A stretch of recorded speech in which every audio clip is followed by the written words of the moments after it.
محترم سامعین، ہر انسان اپنی زندگی میں کبھی نہ کبھی ایسے حالات سے یقیناً دوچار ہوتا ہے جب اس کے سارے دنیاوی سہارے ختم ہو جاتے ہیں، پوری امیدیں نظر آتش ہو جاتی ہیں، ظاہری اسباب و وسائل کا پوری طرح سے خاتمہ ہو جاتا ہے، قریب ترین اعزاء وقارب، رشتہ دار، احباب، حتیٰ کہ بھائی بھائی سے بات نہیں کر سکتا، بہن بھائی سے بات نہیں کر سکتی، والدین اپنی اولاد سے اور اولاد اپنے اولاد سے بات نہیں کر سکتے۔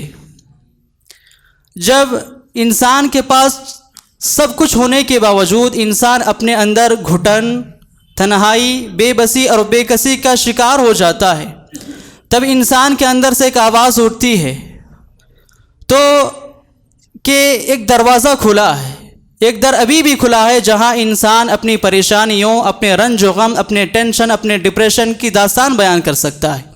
اسی کیفیت کو قرآن مجید نے یوں بیان فرمایا، امن یجیب المضطر اذا دعاہ ویکشف السوء۔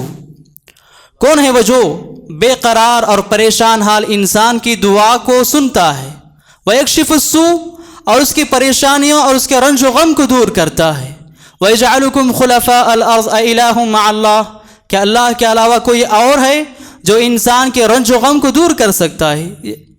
ہرگز نہیں، اللہ رب العالمین کے علاوہ کوئی ایسی ذات نہیں جو انسان کے رنج و غم کو دور کر سکے۔ میرے بھائیو، دعا کیا چیز ہے؟ دعا رب العالمین کی عبادت ہے، پروردگار عالم کی ریاضت ہے۔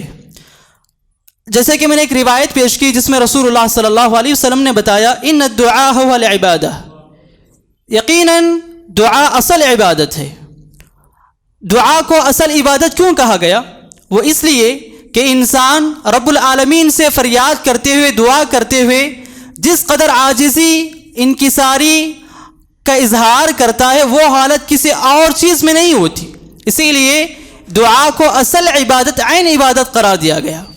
میرے بھائیو، دعا اللہ رب العالمین کے نزدیک بڑی عظمتوں والا عمل ہے۔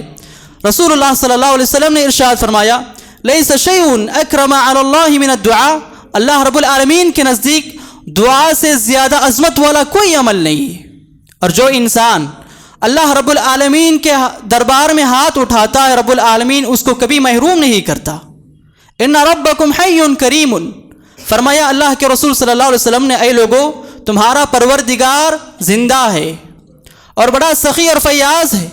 یستحیی من عبدہ اذا رفع الیہ یدیہ ان یردہما صفرا، کہ جب کوئی بندہ مومن رب العالمین کے دربار میں اپنے ہاتھوں کو اٹھاتا ہے تو رب العالمین اس کے ہاتھوں کو خالی لوٹاتے ہوئے شرم محسوس کرتا ہے۔ تو کوئی انسان رب العالمین کے در سے محروم نہیں ہوتا، اور جو انسان رب العالمین سے دعا کرنے سے کتراتا ہے، دعا کرتا نہیں ہے، تو رب العالمین اس انسان سے بہت زیادہ ناراض ہوتا ہے۔ اللہ کے رسول نے فرمایا، انہ من لم یسأل اللہ یغضب علیہ، جو انسان اللہ رب العالمین سے مانگتا نہیں ہے، دعا کرتا نہیں ہے، فریاد کرتا نہیں اللہ رب العالمین سے، ایسے انسان سے رب العالمین بہت زیادہ ناراض ہوتا ہے۔ میرے بھائیوں، میں اس مختصر سے تمہید کے بعد کچھ ایسی باتیں بتانے والا ہوں جن باتوں کو اپناتے ہوئے، جن اسباب و وسائل کو اپناتے ہوئے، جن اعمال کو اپناتے ہوئے انسان کی دعا رب العالمین کے دربار میں قبول ہو سکتی ہے۔ سب سے پہلا وسیلہ جس کے ذریعے سے انسان کی دعا رب العالمین کے ہاں قبول ہو سکتی ہے، الرزق الطیب، پاکیزہ روزی۔ ہم جو کھائیں، ہم جو پہنیں، وہ پاکیزہ ہو، حلال کمائی کا ہو۔ اللہ کے رسول صلی اللہ علیہ وسلم نے فرمایا، ان اللہ طیب لا يقبل الا طیبا، فرمایا کہ رب العالمین پاکیزہ ہے اور پاکیزہ روزی کو پسند کرتا ہے، پاکیزہ چیزوں کو پسند کرتا ہے۔ اس کے بعد اللہ کے رسول صلی اللہ علیہ وسلم نے بتایا کہ اللہ رب العالمین نے تمام مومنوں کو، پیغمبروں، نبیوں اور رسولوں کو پاکیزہ چیزیں کھانے کا حکم دیا۔ فرمایا، یا ایھا الرسل کلوا من الطیبات، اے میرے رسولو، اے میرے پیغمبروں، تم پاکیزہ روزی کھایا کرو۔ مومنوں کے بارے میں فرمایا، یا ایھا الذین آمنوا کلوا من طیبات ما رزقناکم، اے ایمان والو، ہم نے جو تمہیں رزق عطا کیا، جو روزی عطا کی ہے، اس میں سے پاکیزہ اور حلال روزی کھایا کرو۔ اس کے بعد اللہ کے رسول صلی اللہ علیہ وسلم نے ایک شخص کا تذکرہ فرمایا جو سفر کی حالت میں تھا، لمبا سفر طے کرتا ہوا، غبار سے اٹا ہوا، بال بکھرے ہوئے، اور اپنے دونوں ہاتھوں کو رب العالمین کے دربار میں اٹھاتا ہے اور کہتا ہے، یا ربی یا ربی، اے میرے پروردگار، اے میرے پروردگار، ومطعمہ حرام ومشربہ حرام وملبسہ حرام۔ اللہ کے رسول نے فرمایا وہ دعا کر رہا ہے لیکن اس کا کھانا حرام ہے، اس کا پینا حرام، اس کا لباس حرام ہے، وغذی بالحرام، اور اس کی جو پرورش ہوئی ہے وہ حرام طریقے سے ہوئی ہے۔ فَإِنَّا يُسْتَجَابُ لَهُ، اللہ رب العالمین ایسے انسان کی دعا کیوں کر قبول کر سکتا ہے؟ تو معلوم یہ ہوا کہ رب العالمین کے یہاں اگر ہماری دعا قبول ہونا ہے تو ہماری روزی کو سب سے پہلے پاک کرنا چاہیے، ہم جو کھائیں وہ پاکیزہ ہو، حلال ہو۔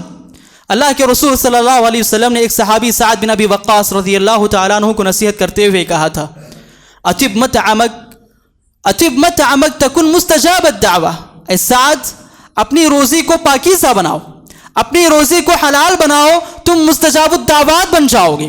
مستجاب الدعوات وہ انسان جس کی ہر دعا اللہ رب العالمین کے ہاں مقبول ہوتی ہے، جس کی ہر دعا رب العالمین سنتا ہے۔ اس نصیحت کا اس صحابی پر اس قدر گہرا اثر ہوا کہ رب العالمین نے آپ کو مستجاب بنا دیا، مستجاب الدعوات بنا دیا، اور ہر کوئی انسان سعد بن ابی وقاص رضی اللہ تعالیٰ عنہ کو تکلیف دیتے ہوئے ڈرا کرتا تھا، کوئی آپ کو اذیت نہیں دیتا تھا، کیونکہ جب بھی آپ رب العالمین کے دربار میں ہاتھ اٹھاتے تو رب العالمین فوراً آپ کی دعا کو قبول فرما لیتا۔ صحیح بخاری کی روایت ہے، جابر بن سمرہ رضی اللہ تعالیٰ عنہ بیان فرماتے ہیں کہ عمر بن خطاب رضی اللہ تعالیٰ عنہ کی دور خلافت کا زمانہ چل رہا تھا۔ سعد بن ابی وقاص رضی اللہ تعالیٰ عنہ کوفہ کے گورنر تھے۔ کوفہ کے گورنر تھے ایک شخص جس کا نام تھا اسامہ نامی ایک شخص دربار خلافت میں حاضر ہوتا ہے اور عمر بن خطاب رضی اللہ تعالیٰ عنہ سے شکایت کرتا ہے، بہت ساری شکایتیں کرتا ہے سعد بن ابی وقاص رضی اللہ تعالیٰ عنہ کے حوالے سے، حتیٰ کہ وہ یہ بات بھی کہتا ہے کہ انہیں نماز بھی پڑھانی نہیں آتی، یہ غلط سلط نمازیں پڑھاتے ہیں۔ فوراً عمر رضی اللہ تعالیٰ عنہ نے سعد بن ابی وقاص رضی اللہ تعالیٰ عنہ کو اپنے پاس بلایا اور انہیں معزول کر دیا، وہاں پر معاذ بن جبل رضی اللہ تعالیٰ عنہ کو مقرر کیا اور پوچھا، اے ابو اسحاق، کیا یہ جو کوفہ والے آپ کے بارے میں شکایتیں کر رہے ہیں، حتیٰ کہ آپ کو نماز بھی پڑھانی نہیں آتی، کیا یہ صحیح ہے؟ تو سعد بن ابی وقاص رضی اللہ تعالیٰ عنہ نے کہا کہ اے امیر المؤمنین، میں اہل کوفہ کو اسی طرح نماز پڑھاتا ہوں جس طرح رسول اللہ صلی اللہ علیہ وسلم پڑھایا کرتے تھے۔ میں عشاء کی نماز پہلی 2 رکعتوں میں قرات لمبی کرتا ہوں، جو بعد کی 2 رکعتیں ہوتی ہیں انہیں ہلکی کرتا ہوں، اور اس کے بعد سعد بن ابی وقاص رضی اللہ تعالیٰ عنہ نے اسامہ جس نے آ کر آپ کو شکایت کی تھی کہا، اللہ رب العالمین سے فریاد کرتے ہوئے کہا کہ اے میرے پروردگار، اگر یہ تیرا بندہ جھوٹا ہے، اگر اس نے شہرت کمانے کے لیے میرے خلاف شکایتیں درج کی، میرے اوپر الزامات لگائے، سنگین الزامات لگائے، اگر یہ تیرا بندہ جھوٹا ہے تو فرمایا فأتی العمرہ، اے میرے پروردگار اس کی عمر کو لمبی کر دے، اس کی عمر کو لمبی کر دے، وأتی الفقرہ، اے میرے پروردگار اس کو محتاج بنا، اس کو کنگال غریب بنا، فقیر بنا دے، اس کو قلاش بنا کے چھوڑ دے۔ اس کے بعد آگے فرمایا وعرضہ للفتن، اور فرمایا اے رب العالمین اس اسامہ کو فتنہ اور آزمائشوں میں مبتلا کر۔ جابر بن سمرہ رضی اللہ تعالیٰ عنہ کہتے ہیں کہ میں نے کوفہ کی گلیوں میں اس انسان کو پاگلوں کی طرح پھرتے ہوئے دیکھا ہے، یہ گلیوں میں راستوں میں لڑکیوں کو چھیڑتے ہوئے پھرا کرتا تھا، ان پر دست درازی کیا ہوا پھرتا تھا۔ کہتے ہیں کہ جب اس انسان سے وہ اس قدر بدحال ہو گیا، جب بھی اس سے سوال کیا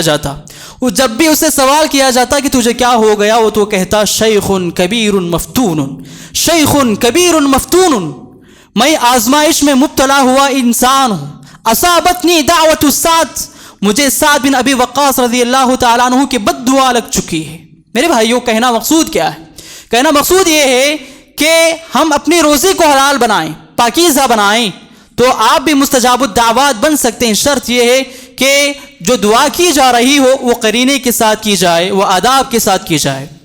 تو یہ سب سے پہلا وسیلہ تھا جس کے ذریعے سے ہماری دعائیں رب العالمین سن سکتا ہے۔ اور دوسرا وسیلہ یہ ہے کہ جب بھی ہم دعا کریں پورے یقین کے ساتھ کریں، پورے یقین کے ساتھ کریں۔ اللہ کے رسول صلی اللہ علیہ وسلم نے فرمایا ادعوا اللہ وانتم موقنون بالاجابہ، ادعوا اللہ وانتم موقنون بالاجابہ، اے لوگوں جب بھی تم اللہ رب العالمین سے دعا کرو تو اس یقین کے ساتھ کرو کہ تمہاری دعا رب العالمین ضرور قبول کرے گا۔ یہ نہیں شک ہو دے گا کہ نہیں دے گا، کوئی شک نہیں ہونا چاہیے۔ تو اللہ کے رسول نے فرمایا کہ جب دعا کریں پورے یقین کے ساتھ، پورے اتقان و ایمان کے ساتھ دعا کریں، رب العالمین تمہاری دعائیں ضرور قبول فرمائے گا۔ اب قرآن مجید کی تلاوت کیجیے۔ قرآن مجید میں ایک جلیل القدر پیغمبر سیدنا زکریا علیہ السلام کا تذکرہ ہوا ہے۔ سورہ مریم کی ابتدائی آیتوں میں اللہ رب العالمین نے سیدنا زکریا علیہ السلام کا تذکرہ فرمایا، کہا اذ نادى ربه نداء خفیا۔ سیدنا زکریا علیہ السلام نے رات کی تنہائیوں میں چپکے چپکے سے اپنے پروردگار کو یاد کیا۔ کیا کہا؟ قال رب انی وهن العظم منی واشتعل الرأس شیبا ولم اکن بدعائک رب شقیا۔ اے میرے پروردگار، میرے ہڈیاں گل چکی ہیں، میری ہڈیاں کمزور ہو چکی ہیں، اور بڑھاپے کی وجہ سے میرے بال پوری طرح سے سفید ہو چکے ہیں۔ وَلَمْ أَكُنْ بِدُعَائِكَ رَبِّ شَقِيًّا۔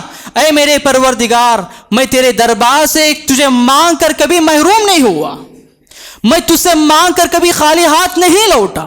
اور آگے فرمایا وَإِنِّي خِفْتُ الْمَوَالِيَ مِنْ وَرَائِي۔ اے میرے پروردگار، میرے مرنے کے بعد میرے رشتہ داروں کا مجھے بہت زیادہ خوف لاحق ہے۔ وَكَانَتِ امْرَأَتِي عَاقِرًا۔ اور میری جو بیوی ہے وہ پوری طرح سے بانجھ بن چکی ہے۔ وَكَانَتِ امْرَأَتِي عَاقِرًا۔ تو کہنا مقصود یہ ہے کہ سیدنا زکریا علیہ السلام نے دعا کی، اس مقدمے کے رکھنے کے بعد آپ نے ایک اصل دعا یہ کی کہ اے میرے پروردگار مجھے وارث عطا کر۔ قرآن مجید نے کہا رب هب لی من لدنک ذریۃ طیبہ، اے میرے پروردگار مجھے پاکیزہ اولاد سے نواز۔ حضرات غور کیجیے، سیدنا زکریا علیہ السلام بڑھاپے کی انتہا کو پہنچ چکے ہیں، ہڈیاں گل چکے ہیں، کمزور ہو چکے ہیں، بال پوری طرح سے سفید ہو چکے ہیں، اور آپ کی بیوی بانجھ ہے، دنیا کی تمام اسباب و وسائل کا پوری طرح سے خاتمہ ہو چکا ہے۔ لیکن انہیں معلوم تھا کہ ایک دروازہ اب بھی ہے، ایک دروازہ اب بھی کھلا ہوا ہے جہاں انسان اپنے رنج و غم کو رکھ سکتا ہے، اپنے مسائل کو رکھ سکتا ہے۔ آپ کو پورا یقین تھا، آپ کو پورا ایمان تھا کہ رب العالمین آپ کو دعا کو ضرور قبول فرمائے گا۔ پورے یقین کے ساتھ آپ نے دعا کی تو اللہ رب العالمین نے آپ کی دعا کو قبول فرما لیا۔ کہا یا زکریا یا زکریا انا نبشرک بغلام اسمہ یحییٰ، اے زکریا ہم تمہیں لڑکے کی بشارت سنا رہے ہیں جس کا نام ہوگا یحییٰ۔ تو میرے بھائیوں، یہ دو اسباب و وسائل ہیں جنہیں اپناتے ہوئے انسان اپنی دعا کو رب العالمین کے دربار میں مقبول بنا سکتا ہے۔ تو رب العالمین سے دعا ہے کہ رب العالمین مجھے اور آپ کو اور تمام مسلمانوں کو دعا کے جو آداب ہیں، دعا کے جو وسائل ہیں، رب العالمین ہم تمام مسلمانوں کو ان وسائل، ان آداب کو جاننے اور ان پر عمل کرنے کی توفیق نصیب فرمائے، آمین۔ ربنا تقبل منا انك انت السميع العليم وتب علينا انك انت التواب الرحيم۔ سبحان ربك رب العزة عما يصفون وسلام على المرسلين والحمد لله رب العالمين۔